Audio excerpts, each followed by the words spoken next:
Hello everybody, Bill, Rust to Resurrection. Now if you've been following the channel for a while, and I hope that you all are, you may remember a video that I did a few weeks back about this parts washing station that I built several years ago.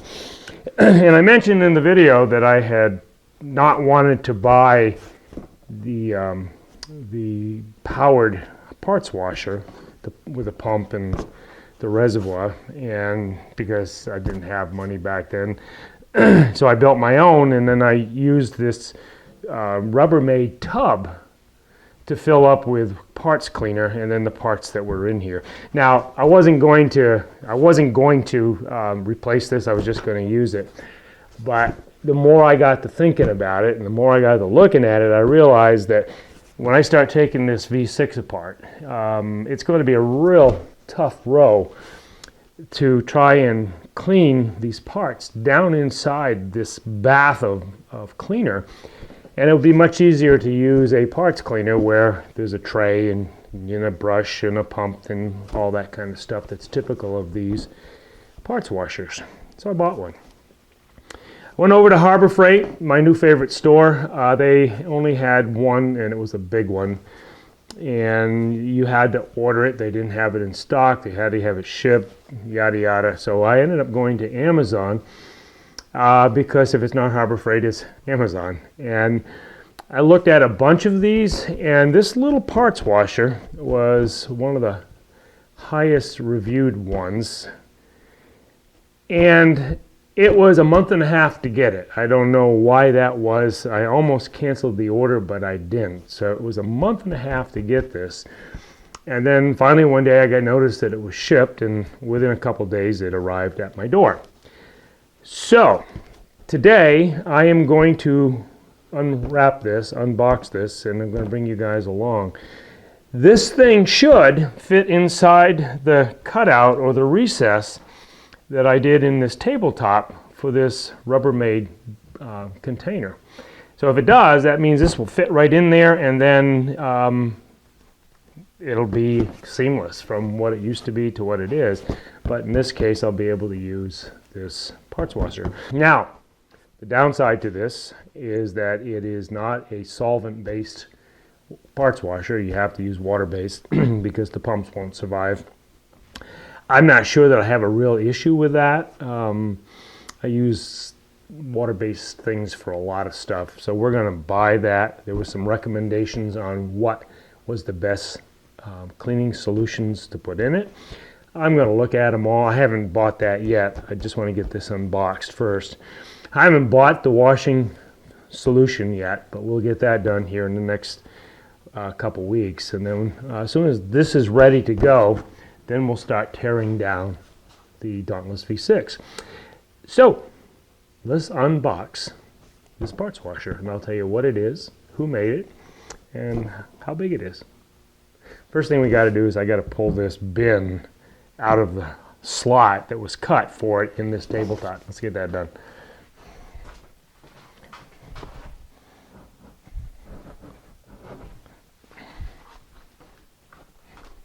So this is the cutout, and when I did the measurements, this should fit inside that cutout, and like I said, it should be seamless.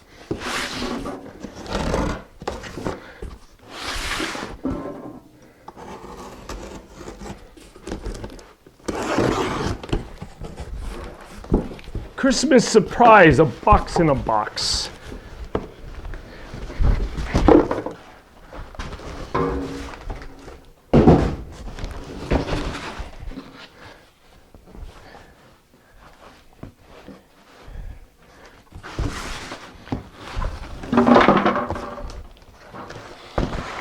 It's a 3.5 gallon parts washer.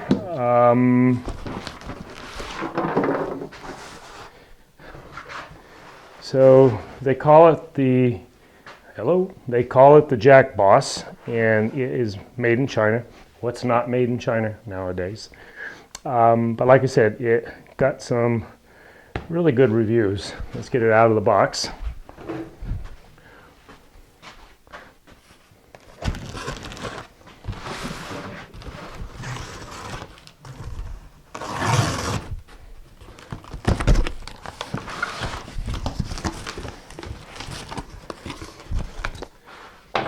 first observation, it is well packaged and it's well wrapped to protect the finishes.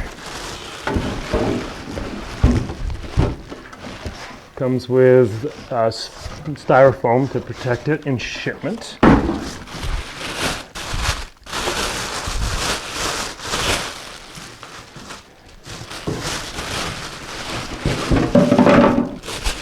So one of the things that we do is we try to be price conscious a little bit.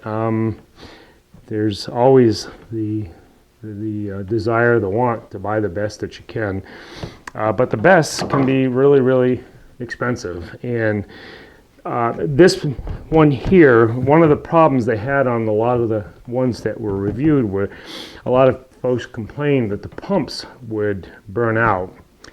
And this one did not have that complaint. Because what I also discovered is that some of the people that were complaining about it were putting solvent-based cleaners in the tank when it was only rated for water-based cleaners. So I don't know how much of that is somebody's negligence, but anyway, so cost is always a thing to consider.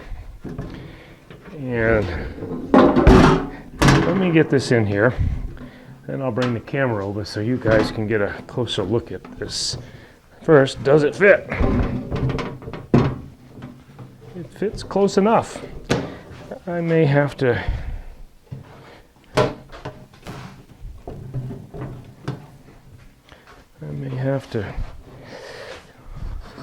put some shims in there so it doesn't slide around.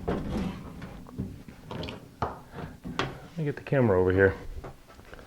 So right off the bat, the quality of the finish on this, I'm guessing this is powder coat.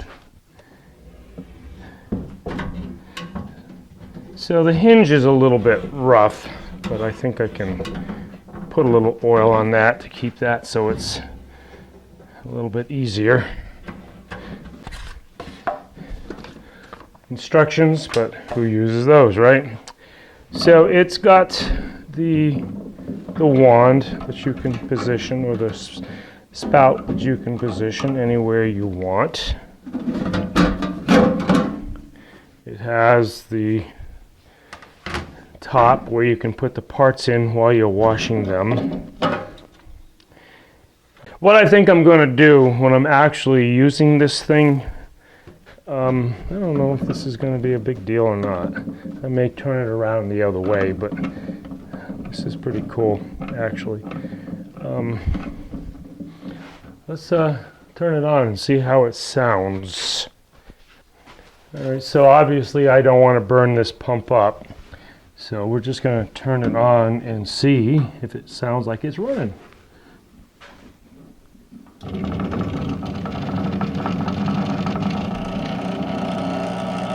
Okay, enough of that. Made in China.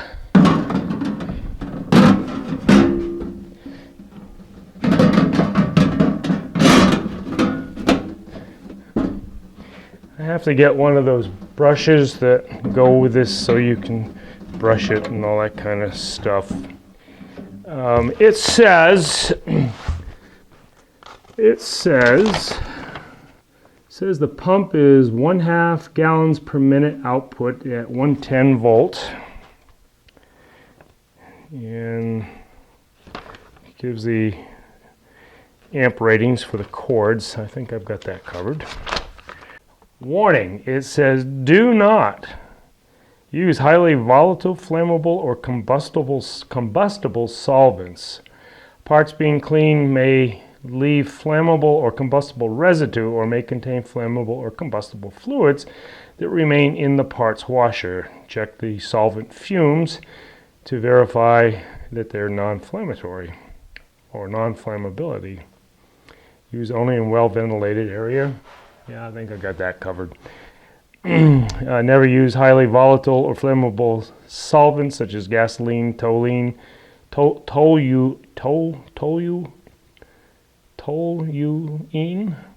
or diesel fuel. Keep away from any ignition sources. And in fact, my furnace is way over there. So we got that covered. Wear approved safety goggles and clothing, reading it here, all those safety things. No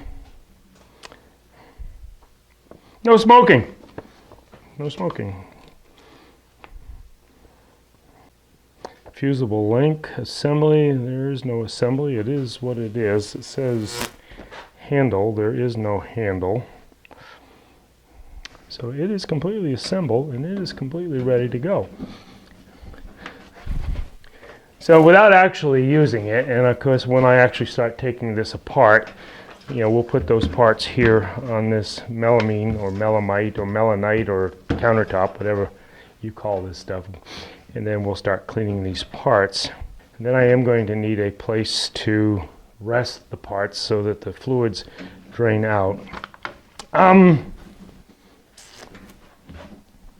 It's well made.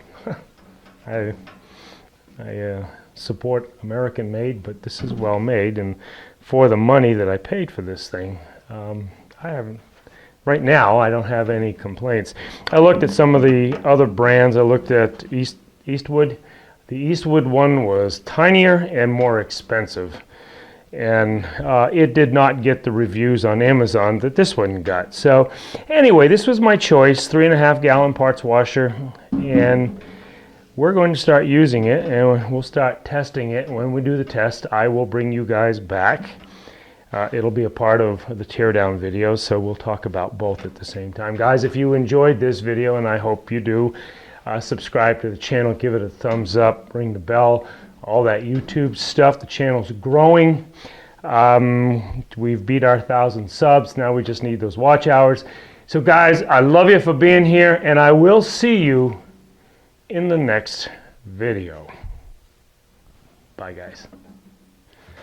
Jack Boss parts washer, 3.5 gallons. Before using this appliance, read the operator manual and follow all safety rules. Jack Boss. What an odd name. Jack Boss.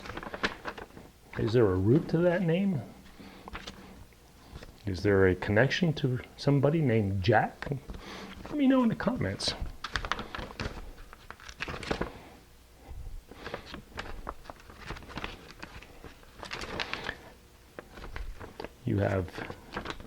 You have instructions in English, in French, and Spanish. And I'm betting this all says the same thing. See you guys in the next video.